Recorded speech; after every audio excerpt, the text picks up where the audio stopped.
Hello everyone, welcome to English Shorthand classes. Exercise 12. Get ready for the dictation. Start.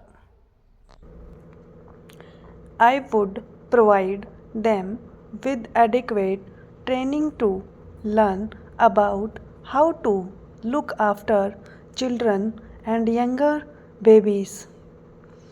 It would also provide assistance to the center's workers, and a full-fledged training program of the workers has been undertaken.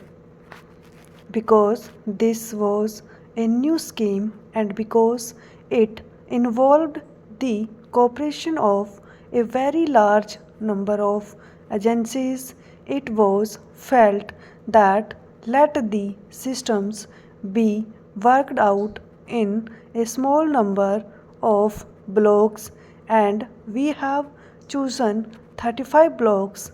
20 of these are rural blocks, 10 are in tribal areas, and 5 in urban slums.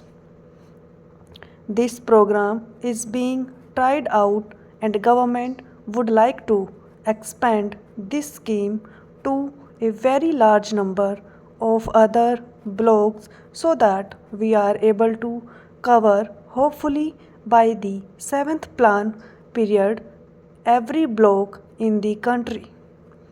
This is an important scheme whereby the problems of the rural children and the children belonging to the weaker sections of the community would be looked after from the point of view of health, from the point of view of immunization, and from the point of view of what may be called preschool education or attitude formation, and so on.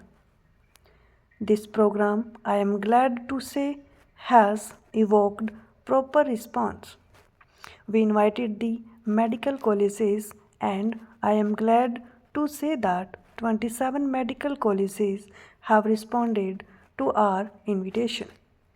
The All India Institute of Medical Science in New Delhi is coordinating the work that is being done by the medical colleges for preparing the baseline data about nutrition, about the general health of children and of expectant mothers, and so on. It would also be supervising the implementation of the scheme in other respects so that, along with the administrative setup which is looking after this program, there is also an independent organization which can monitor and which can provide expert guidance for the implementation of this particular program. We have also insisted that in each village there should be women organization formed, because without involvement of the women of the villages and the localities concerned, no worthwhile program for children is likely to succeed. The progress so far in this regard has been on the whole satisfactory, although I would like greater emphasis being placed by the state government on the setting up of women organizations in each of the villages. The state governments are anxious to set up these organizations as early as possible. Stop.